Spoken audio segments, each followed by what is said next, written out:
Thank you for listening to Radio Free Idlewild, the official music and podcast station for Idlewild, California, the San Jacinto Mountains, and beyond. The Riverside County Film Commission and the Riverside County Economic Development Agency are proud to sponsor the Idlewild International Festival of Cinema. With a region of over 7,300 square miles, the Riverside County Film Commission works closely with all 28 cities located within its borders, as well as state and federal agencies, to help streamline your production and ensure its success, assisting with everything from permitting in all jurisdictions to finding just the right locations for your shoot and many other production necessities. Riverside County, the perfect fit for your next film production. Since its opening in 2015, Faro Restaurant has been one of Idlewild's leading restaurants, applauded for both its gracious service and casual take on fine dining. Nestled in the heart of the beautiful alpine village of Idlewild, California, Faro is more than just great food and elegant surroundings. It's a treasure destination not to be missed. Faro Restaurant, an official sponsor of the Idlewild International Festival of Cinema. It's Italian, elevated.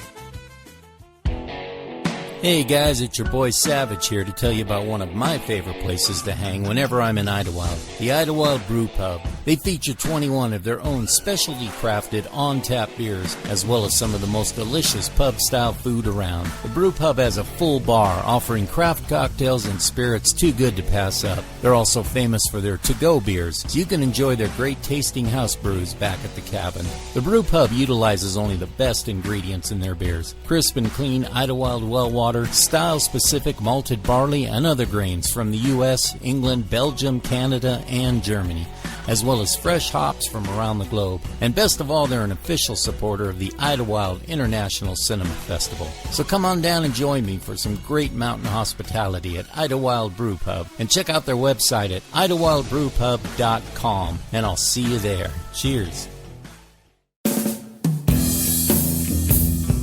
You're listening to The Stephen Savage Show. And now, here's your host, film and television director, Stephen Savage. Thank you, Nicole. How you doing, everyone? Savage here with you for another of our Savage Classics episodes of The Stephen Savage Show, the official podcast of the Idlewild International Festival of Cinema. Podcasting as always from Cranium Wheel Studios at Chateau Esteban in the beautiful alpine village of Idlewild, California. Just a couple hours east of Los Angeles, but a world away at nearly 6,000 feet, high atop majestic Mount San Jacinto and overlooking the great Coachella Valley. And I've, as I've been telling you, the podcast is technically on hiatus at the moment as I'm in pre-production on my next two feature films. But I've been hopping in and out of the studio whenever time permits to do a short intro for one of our past episodes featuring interviews that actually happened a couple of years ago at least, or as in today's case, quite a few years back, to present interviews that I feel new listeners might enjoy and our regular listeners might have missed when they first posted, hence today's episode. But before we get started, I'd like to drop a plug for the Idlewild Film Festival's official lodging sponsor, Talk Eats Pines Retreat, Idlewild's premier venue for weddings, family reunions, romantic getaways, or just about any large or small gathering or event. But even if you're simply coming to Idlewild for a quick summer break, be sure to book your lodging at Talk Eats Pines Retreat. And you can check them out at talkeatspines.com. That's TAHQUITZ, talkeatspines.com. Okay, on with the show. This interview took place way back before the pandemic even, I believe, and it's one of my favorite interviews that I've had the privilege of conducting on this podcast. This man has been a great friend and a great mentor of mine for many years, from way back right out of film school. He and his wife, the outstanding actress Sandra Curry, who you'll know from many great film and television series. And I think younger listeners would know her best for playing Linda, Zach Galifianakis' mother, in all three of the Hangover films. And she and today's guest have become very much like my own mom and dad over the years. I love them both more than words can express. They're the greatest people and took me under their wing very early in my career, and I am all the better for it. And to have this man agree to call into the podcast all that time ago to let me bend his ear about his fabulous career as a legendary television director and creator with such series as Magnum PI, ER, JAG, so many other series that have this man to thank for their existence, as well as the acting careers he helped launch. Names like Tom Selleck, Bryan Cranston, George Clooney, Denzel Washington, the list goes on and on. So many more that were given huge legs up in their careers, merely by working closely with this man. So sit back or drive carefully, as the case may be, and enjoy my interview with the legend himself, my close friend, the great director, Mr. Alan Levy. And enjoy, everyone. For today's show, it's my pleasure to introduce a man who I've been a big fan of since forever, and I guess we've been friends now approaching 7 or 8 years, and he's one of American television's most prolific directors of the past few decades, working on such hit shows as, the list is amazing, NCIS, JAG, Promised Land, even going back to some of his early work on iconic series like Dr. Quinn, Medicine Woman, Magnum PI, on and on and on. And he's just now putting finishing touches on a brand new movie he's written and directed, which will be premiering at the film festival I just mentioned, the festival I'm the proud director of. The movie's called Take My Hand, and the film festival is the Idlewild International Festival of Cinema. So, ladies and gentlemen, my guest for today is Mr. Alan J. Levy, and he's calling in from his home in Los Angeles. Alan, how are you, my friend? Well, you make me sound like I'm about 87 years old or so. Hey, well, I remember all these shows, so I'm right behind you. If that's the case, we're in the same boat. But I was much younger when we met. That's what it is. I was trying to remember when we were first introduced. I believe it was you and I were both on some panel of directors at the Screen Actors Guild Conservatory at the American Film Institute, and I was fortunate enough to have you attend the Idlewild Film Festival shortly after that, and that's when I got to meet your beautiful wife, actress Sandra Curry, who my audience will know from The Hangover 1, 2, and 3, among her countless other film and TV credits. And it just seemed like when I met you guys, I'd stumbled upon people whose, you, Alan, especially your directing work, I've been admiring for a long time without having put a face to it, which is, what directors always say, I have director fame. I think it was Soderbergh who said that, where he can actually do his work, do big work, but go to Starbucks and no one will even know who he is. So I think that's good. So yeah, really? It's funny. I think other than maybe Spielberg. Well, you're being very kind. No, it's absolutely true. So I'm honored to now call you my friend. So I think if I remember correctly, that's how we first met.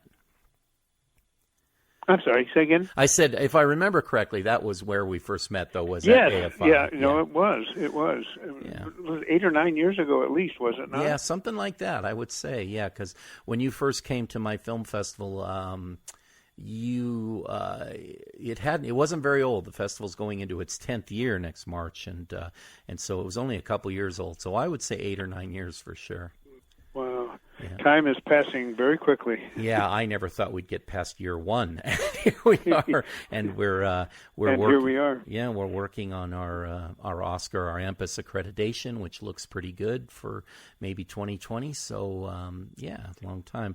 I like to start off my interviews by allowing my audience, especially young filmmakers out there, to get to know my guests through their personal journeys. And Alan, I'm familiar to a great extent with your work, of course, but even if I don't really know the story of how you actually became a filmmaker, where you started, and when you realized that you had sort of, as they say, made it in Hollywood, when you just know you're in Hollywood to stay. So if you don't mind giving us just some background on your road and trail into doing so much great work. Well, I actually knew pretty early. When I was a kid, my dad was a home engineer. I mean, he would build anything, and I had two hobbies. I was building electronics and had a hobby of photography and sound recording and stuff like that. And and I went to see a movie one weekend when I was 15. And I came home, and the movie just made me like the happiest kid in the world. I thought, wow, that's unbelievable. It was called Good News, with June Ellison and Peter Lawford and Mel Torme, and wow. I don't know how many of your listeners even remember those people. But anyway, it was a musical, and I came home, and on a Sunday, I sat down with my folks. We were just sitting around after breakfast, and I said to my dad and mom and dad, I said, I saw a movie last night. It made me so happy. If that's what movies do, I want to make people happy, and I'm going to make a movie. And my dad kind of glanced up from reading the comics books or comics in the Sunday paper, and he said, "Sure, son, yeah." Well, I got on my bike, and I rode over to a friend's house, and I said, I'm going to make a movie, and I'm going to set up a company, and it was called Petite Productions. And I said, well, you want to be my vice president? And he said, absolutely. How old were you again? I was 15. Oh, great. Okay. So there was a one-act play that was put on in my high school, written by a senior at that time. And it was about a half-hour play, and it was kind of a fun little story about a young married couple whose uncle dies and leaves this house to them, and unbeknownst to them, the house is haunted. And I thought, this is going to make a really cute movie. Anyway, May 31st, 1951, don't count, I shot this half-hour black and white sound movie, and that was my story. It was called Keep Your Spirits High, and it was just the story of the young couple who finally made a deal with the spirits that they would live in the attic and not bother them, and once a month they would give a party, and all the spirits could come down, have a party, and go back up to and live their life in the attic. That was it, 1951. From that time on, I just kept making movies when I was in high school. I was a sophomore in high school. Well, what digital camera did you use for that movie? What'd you say? What? I was saying, which HD camera did you guys actually use for that movie? So you're talking about in those days you actually had to shoot on film. Everything was, and getting it processed, right. And to get started in those days must have been horrific. Did you have any sort of formal training, any film school training at all, or are you more like Tarantino, who I guess he just loved movies and became a director? Not really. I had photography as a hobby, and being a young builder of stuff, I built the lights, and I built the sound boom, and the microphone boom, and a dolly on wheels, and stuff like that. And I went to every movie I possibly could, read every magazine I possibly could. In fact, I started reading the American Cinematographer in 1951, and that was the first movie cost me $238. Anybody who wanted to be in the movie had to donate $10, and anybody who wanted to be on my crew had to donate $15. So for $238, I had 31 minutes of film purchased, and the film is 29 and a half minutes long. So I didn't have room for take one. I didn't have. If something had happened, I wouldn't have had a movie. I had no overages, no coverage, and it was fun, and it was shown throughout St. Louis, where I was raised, as a teenage company movie, and on television there, and it made the rounds of the high schools, showing, what some energetic but somewhat foolish high school sophomores could do. When did you pack up and head for L.A.? Hi, it's Ashley Stewart from Team Stewart at Idlewild Realty, your trusted local expert in the heart of Idlewild, California. Whether you're buying your dream cabin, selling your mountain home, or looking for the perfect investment, our team delivers unmatched knowledge, personal service, and real results. From cozy cabins to stunning view properties, Team Stewart makes it happen. Visit idbroker.com today. Your Idlewild adventure starts here. Woodland Park Manor, One of Idlewild, California's best-known and beloved lodging destinations is a rustic treat for the casual overnighter or vacation traveller. With its many unique rooms and cottages and that special hideaway feel, Woodland Park Manor gives new meaning to the word relaxation. Nestled among the tall pines and centuries-old oak trees, the manor says Idlewild the moment you enter the property. As a sponsor of the Idlewild International Festival of Cinema since year one, all festival attendees are treated like family, because that's what you are to the proprietors. Woodland Park Manor, Idlewild, California. Book your room now and tell them you're coming for the festival. You will love it. Have you heard about the Art Alliance of Idlewild? Our mission is to create community through art. This year's calendar of events to support that mission is July 18th, Home Studios Tour. August 8th, Plein Air Festival. September 5th, Here and Now. October 10th, Art Walk and Wine Tasting. December 4th, Art Cake Giveaway. December 5th, Winter Solstice Show. Visit artinidlewild.org and follow us on Instagram at Art Alliance of Idlewild for details. Well, by the time I went to Northwestern and have a minor in engineering and a major in radio, TV, and film and psychology, and I had made 53 pictures by the time I got to, 48 pictures by the time I got to Northwestern. Wow. And so when I got out of Northwestern, I went back to St. Louis and helped put a TV station on the air. And I directed about 2,200 hours of live television, and while I was saving my money to come out here. And in 1960, I came to Los Angeles to take my chances. And that was October 1960. And you, not just came out without many connections or anything at all, which is, Well, I did have a connection. When I was a junior in high school, I kind of thought, well, I better just, tackle this with everything that I got. And I found that there were I did some research, and I found that there were 3 people in Hollywood, 3 stars in Hollywood who had mentored or helped young people get started. And I wrote to all 3, and the only one I heard back from was Dick Powell. And Dick said, well, keep me apprised, and when you want to come out here, let me know. And I sent him the films that I had made, and we corresponded for a while. And then in 1953, between high school and college, I came out under his auspices, and I studied with him for 7 weeks. For each week he would put me in a studio with a director for a week, and then with a makeup man for a week, and then an editor for a week, and so on. Yeah. So it was pretty marvelous. And then when I got out of college and I came out here, I went to see Dick. He was at that time head of 4 Star Pictures, and the son of a gun. I'll tell you something. I owe a lot of my life to him, because I walked into his office and we sat down and we chatted. And he said, listen, I'll tell you what, this is not an easy community to break into, but I'm going to give you a challenge. I want you to go out and try and find a job. And if you don't find one by the time your money runs out, you come back over here and you've got a job with me. So he set me out on that limb. And about 3 weeks later, I found a job as an assistant producer at MGM on a TV show at that time called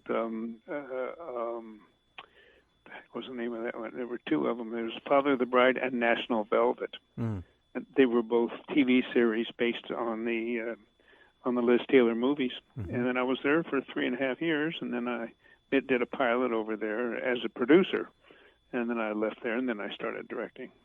Wow. So that was basically your film school was just Dick Powell kicking you out and saying, go do it. Well, but at the end of the summer, let me tell you this, because I have tried to pay back the universe ever since then. At the end of the 7 weeks before I went back to college, I walked into Dick Powell's office, and I sat down, and Dick's kind of was leaning behind his chair. He was leaning back in a chair behind his desk, and he said, well, Alan, when are you going to go back to college?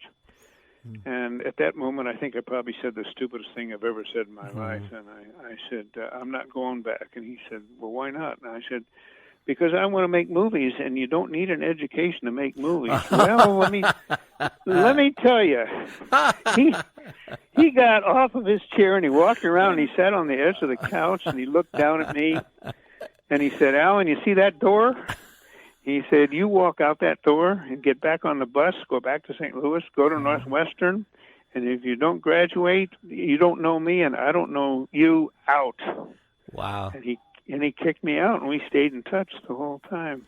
In fact, the wonderful thing about that was, just a little thing here, and I got back to St. Louis. It took me 3 days on the bus, and the first night I was sitting there with my folks at dinner, and I said, "I got to tell you a story." And so I told him that story, and my mom just sat there with a grin on her face, and she got up and she walked over to her desk.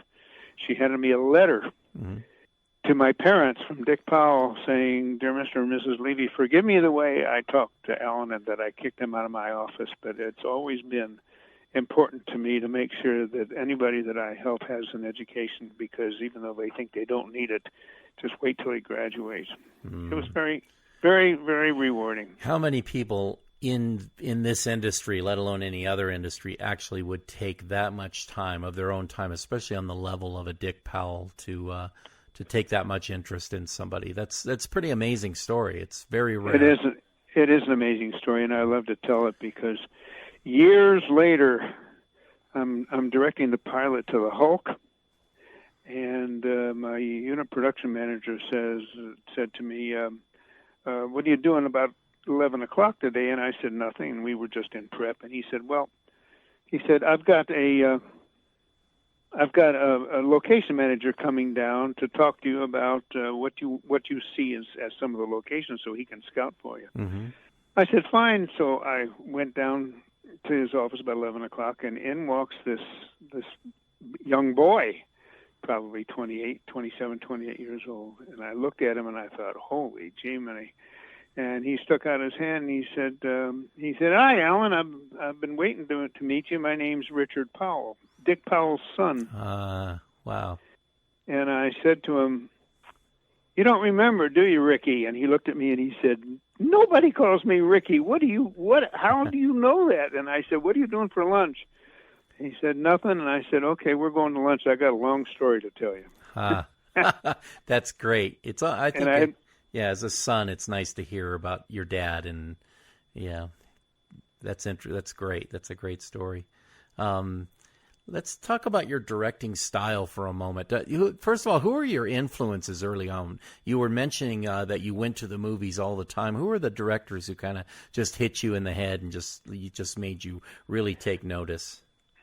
Well, Billy Wilder was probably my strongest because Billy directed. He was a film director. He was not just a comedy director or a drama director or a musical director. He tackled a lot of different genres of filmmaking, and he was kind of like I think Wilder was one of my heroes. But then I also, the epic guys, the guys like John Ford and Huston and a lot of the old. I always said I was born too late. These guys had such individualistic styles, and they the famous story about Huston was, and I've tried to every once in a while to emulate that, is that he never gave direction a lot. He would often say to the actors would say, they'd do a take or two, and the actors would say, "Well, John, what do you want?" And he said, "I just want you to do another one, do another take." That's great. So I've tried to learn from everybody that I possibly could. Picked up a lot. My style is kind of a moving style. I like a fluid camera that doesn't call attention to itself, but there's a reason to do it. And I love to communicate with actors because I just on the film that I just made, Barbara Bain. I'm sure you know Barbara. She's just a sensational woman, and she's been directed probably by everybody in the business now, and she's 87 years old, and she's absolutely incredible.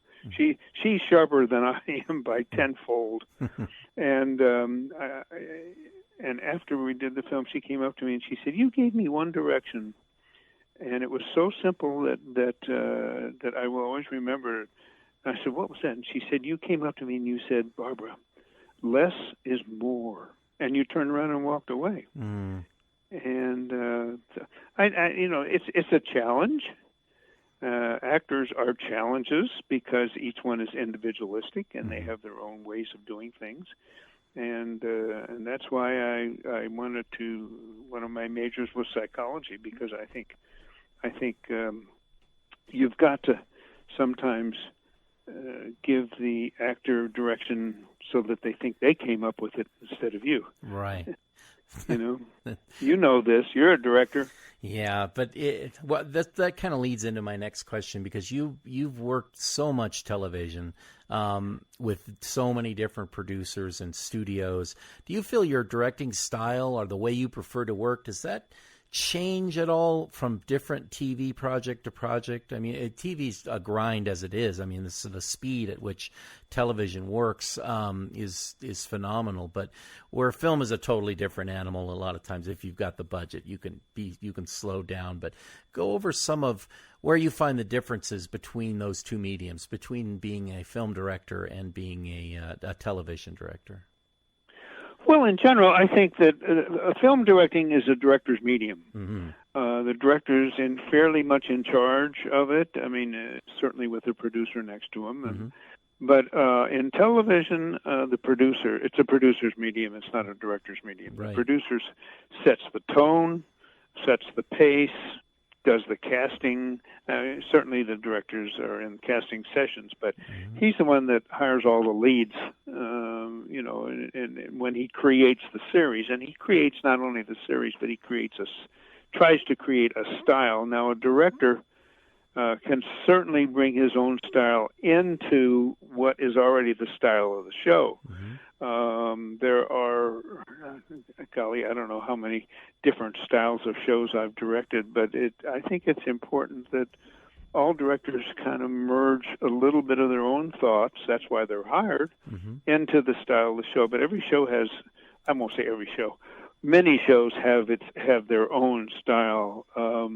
Rod Holcomb, when he was hired to direct the pilot of ER, he totally set that style. He came in with a steady cam, and he would do shots that lasted for 5, 6, 7 minutes and not cover them with moving cameras and everything. He set the style for that show, and so it is.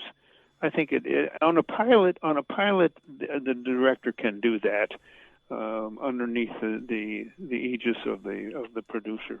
But TV is really a producer's medium, and the director just has to kind of fold in with whatever the discussion is on what the style of the show and the actors. Right. So they're already set. Mm-hmm. I'm going to save, as we get a little further into the interview, I want to talk about your new film a whole bunch. But right now, just for me, I want to talk a little bit about Magnum PI.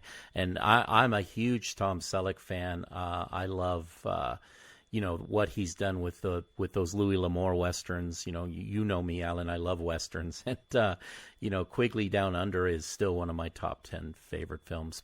But tell us how you became involved with Magnum PI, and geez, how nice was it to work in Hawaii for a while?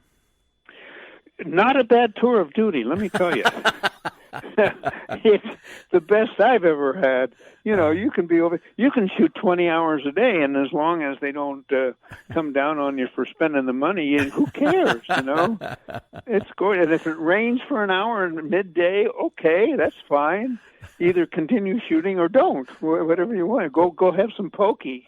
I got to tell you something. I just recently saw a photo of you on Google. I was just looking, I just wanted to see some more background things I didn't quite know about Alan Levy. And I see a picture of you, and it's a rainstorm coming down, and you and Tom Selleck and one of the other actors, and you guys are sitting under some little lean-to, whatever drink it is in your hand. I'm going, God damn, Alan, now that's a gig. Yep.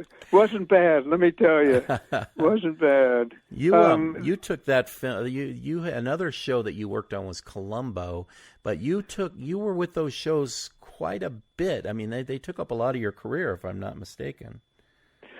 Well, yeah.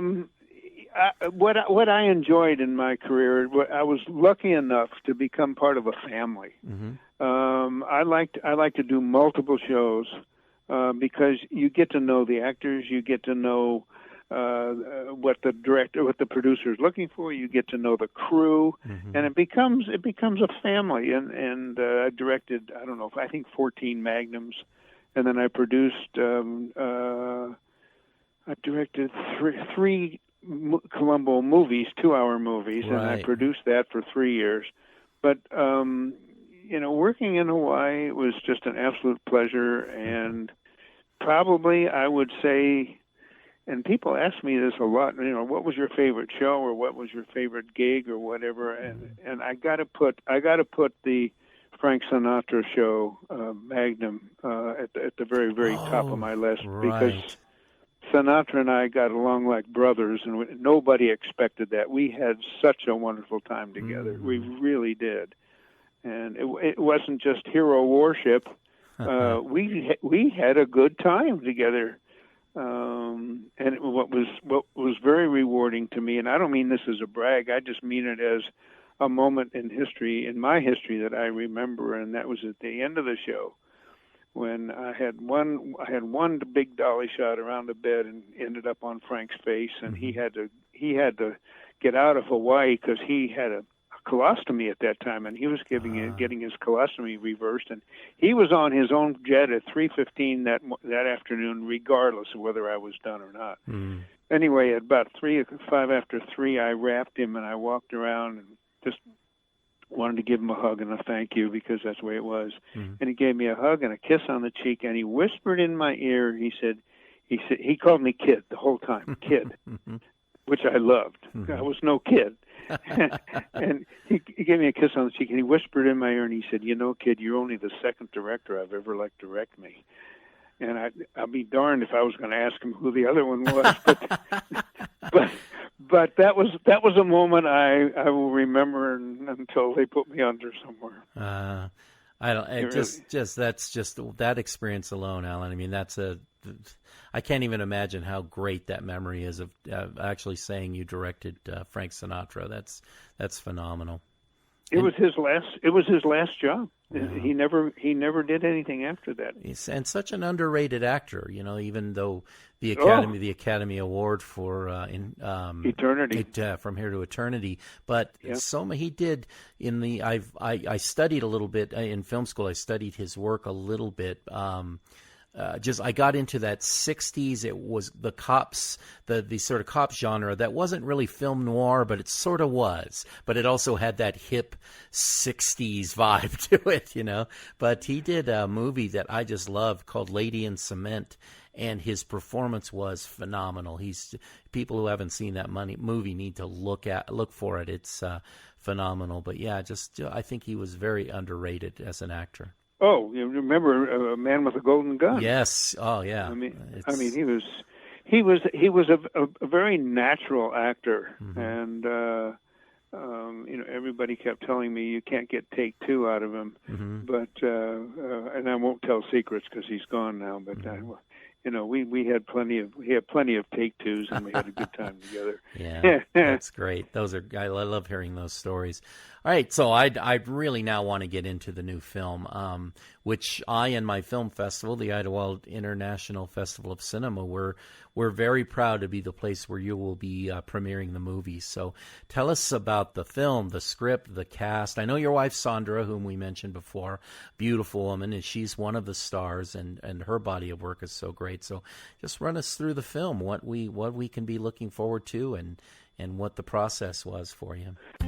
Welcome to the world of New Spirit Vacation Homes, Idlewild's premier vacation home rental provider. Whether it be an escape from the heat, a visit to the snow, or for the Idlewild International Festival of Cinema, we have the perfect vacation rental for you. New Spirit Vacation Homes is distinctive from any other vacation rental company, not only because our guests have the broadest choice of luxurious homes to choose from, but also because we ensure guests' expectations are met and they have the most enjoyable and fulfilling getaway. New Spirit Vacation Rentals, an official sponsor of the Idlewild International Film Festival. Find us at newspiritvacationhomes.com.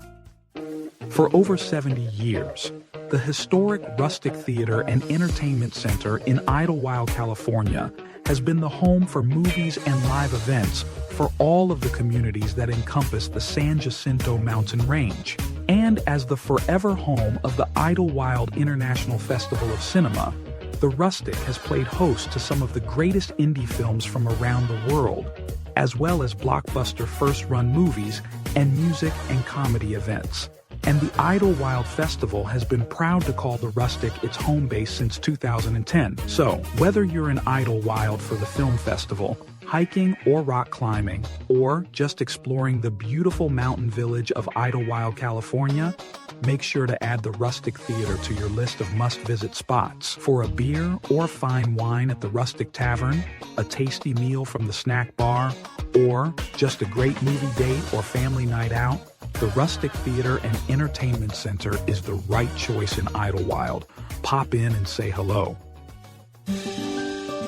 Let us introduce you to Idlewild's premier boutique inn, Harvey House, an official sponsor of the Idlewild International Festival of Cinema, featuring premium amenities and luxurious accommodations amidst the backdrop of the majestic San Jacinto Mountains. Situated on the banks of tranquil Strawberry Creek, Harvey House offers our guests perfectly appointed accommodations in which to relax, unwind, and enjoy yourself in privacy and style. Our professionally designed property lends an atmosphere of comfort and repose unmatched just about anywhere, making your stay most memorable indeed. Harvey House, Idlewild, California. Find us at harveyhouseid.com. Well, this is a short. There's a gal who was in the actor studio with Sam, Sandra. I call her Sam. Forget that. In fact, when I'm new on a show and I say I have to go home to Sam, I stop and I better make an explanation. And I'm sorry, Alan. I'm so remiss in that. But the film is called "Take My Hand," correct? Yes, Take My Hand. Got it. Right. Okay. It's a 17-minute festival short, actually. It was written by an actress by the name of Eileen Gruber, and it stars Eileen and Sandra, my wife, and Barbara Bain. And basically, it's a story about what friendship means. It's a story of a young girl who loses her 5-year-old daughter to cancer, and she becomes a total recluse. She doesn't get out of bed for weeks, and she's in really bad shape. And so her two best friends finally get in to see her, much to her objection, and it's what happens to that relationship within the film. It's a very simple film, but it's very meaningful, and it's very pretty. I got to tell you, I read the script and I liked it. I thought this is going to be good. It's going to be fun working with the girls, but the 3 performances that these gals gave took the film to a level that I absolutely did not expect. I mean, they really did a terrific job. Do you like that, as most directors do? Do you like being surprised by actors who just give more than you even in your wildest imagination? Isn't that fun? Oh, yeah. I mean, and this was ultra fun for me because I've been a photographer all my life and a DP and everything. And so I shot this. And looking through the camera as I was shooting it, I was literally amazed at what was happening in front of the camera, and it was just an absolute pleasure. I mean, we shot for 13 hours a day, and at the end of the 13 hours, I didn't want to go home. I was having such a good time with these gals. They were just terrific. No, I mean it, really. That's great. It was awesome. Gorgeous. They did a great job. And Eileen Gruber, I actually know her, and I bet you I haven't spent more than 20 minutes in a room with her ever once. I mean, she's come to the festival and we kind of crossed paths and had a discussion, but she's worked with so many people that I know who just praise her talent so much. And I didn't realize she had written this movie, though. That's interesting. Yeah, she is. She's disabled, as you well know, and I mean, she's had recurring cancer 3 times, and now she's been clean for I think 9 years, which is incredible. And when she was young, she had a problem, and she's got a limp, and she's had her left leg and foot operated on numerous times. I get it. So she's disabled, but she is very active in the Hire the Disabled, Hire the Women and Hire the Disabled organization, and this is kind of an offspring in such a way that the young girl who loses her daughter to cancer, she becomes disabled mentally, not physically, and that's why Eileen wrote it, because she's a big advocate for bringing to light that the disabled can be helped and the disabled can be hired. Right. It's just one of those things, you know, or the 6 degrees of separation. I've worked with so many people that she's worked with. She just did, last year, I think, or the year before, there was a TV movie called Game of Silence, and it was CBS, I believe, and she was on that with my friend. I believe you know him too, Connor O'Farrell. You might have met him at my film festival. Yeah. Connor was one of the stars of that, and Eileen. She did a reoccurring on that, and I watched the show, and every time I see her, she just mesmerizes me. But Sandra, definitely no slouch herself. I mean, she's done such great work, and your wife, I have to tell you, the camera just loves her. She's something about when even in the Hangover movies, when she walks on, she's a force of nature. You know, I just really enjoy watching her. Well, thank you, and me too. But you get to watch her all the time. I don't get to watch her that much. Yeah, well, she was in a Magnum for me many years ago, which is one of my favorite performances of her. You know, she played the Princess of Turvia, which was typecasting to say the least, and that was the movie that brought us together. That was 1983, and when we came back from making that Magnum, she moved in with me, and that was it. You're a sly dog. You did something right, because she's so Magnum's been more than very good to me. That's great. Where do you want to take the new film? And you think making movies at this point is, since you had such a great time, do you think it's something you'd really like to dive into more at this moment in the foreseeable future? Well, you know, I've directed 16 films. I've directed Sandra 15 times, and we're still married. I think that's my greatest achievement. That's your legacy. Yes, my legacy is right. Absolutely. That's a class on directing all itself, how to be married to an amazing actress and stay married. Yeah. Yeah, we have a great time. We have a great time. Well, writing. What about the writing thing? What's your relationship as with the with screenwriting yourself? How much pleasure, if any, do you get from the process? I'm not a screenwriter. Okay, I am a script doctor, but I don't have the talent to sit down and write a screenplay. That's not my forte, and I don't want to try it. I've got 2 pilots that I'm working on right now, which is more of a it will need rewriting from page 1 by somebody who knows what they're doing. But that's not. I enjoy reading a script, and then once we get into production, of doing some doctoring on it and sitting down with the writers and telling them, having a discussion with them on what might enhance this scene or that scene or something else. But I'm not a screenwriter, and so why try something that I'm not good at? I think that's interesting, though, because I know so many directors who, writing, they're constantly trying to get their projects off the ground, but they end up, because they're good directors, they end up working on other projects. But it sounds to me like writing's just not something that's ever held any big allure for you. Not really. And as far as directing, I'm at a stage now where I'll direct when and if I want to, and I did it for a long time, and I'm enjoying hobbies, and I'm enjoying my free time and everything. I wake up in the morning with a list of 15 things to do, and by the time I work all day at them, when I go to bed at night, I've got 18 things for the next day. So there's not enough time in the day, and I don't actually know how the heck I survived when I was directing 5 days a week, 50 weeks out of the year. I have no idea. I don't have time to keep up with it now. So, one more thing I wanted to touch upon is that we talked about it just about a week ago a little bit, but I'm at Paramount now, and I just love just the process of just going through the gates and getting your parking at a major studio like that. And you said that, and I said after all these years, because Paramount was like a stomping grounds for you for a long time, wasn't it?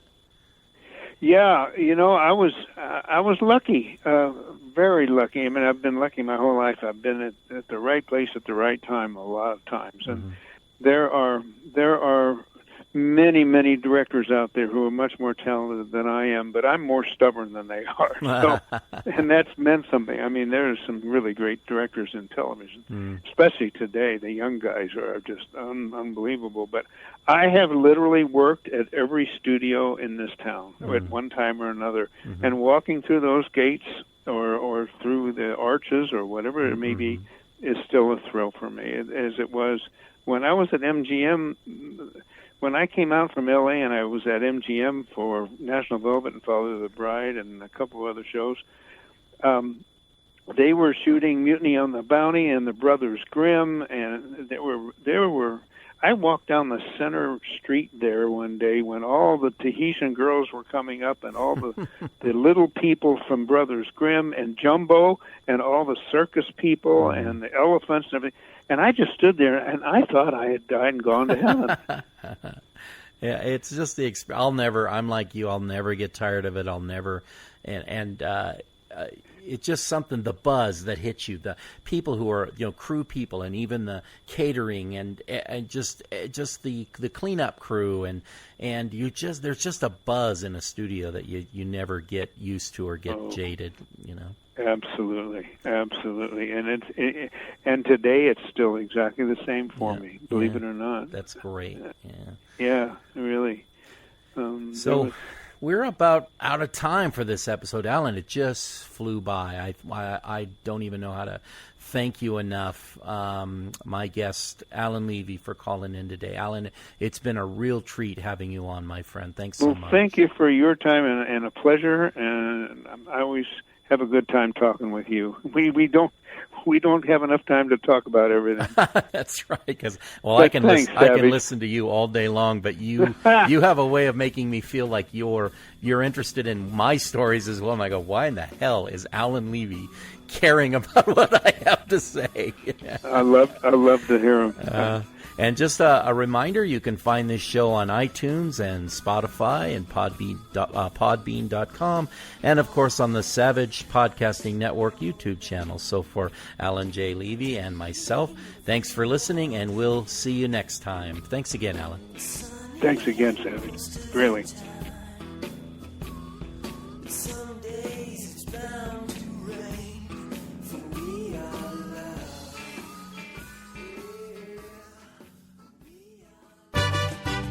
Looking for great Mexican cuisine in Idlewild, California?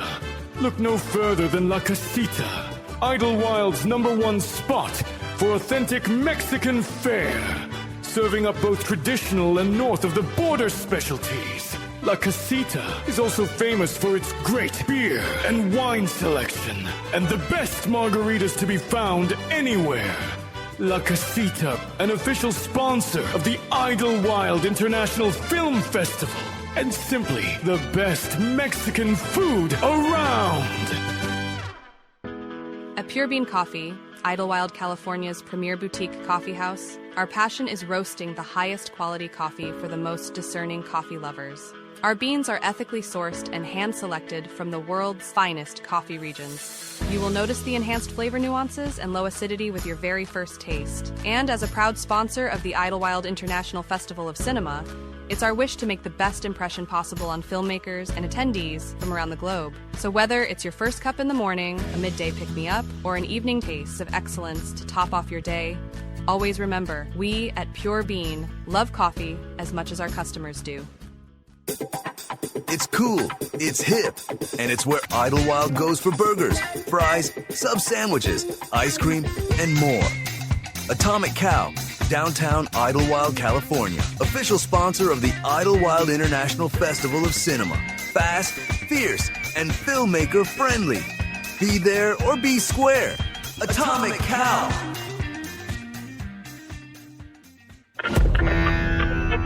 Thank you for listening to Radio Free Idlewild, the official music and podcast station for Idlewild, California, the San Jacinto Mountains, and beyond.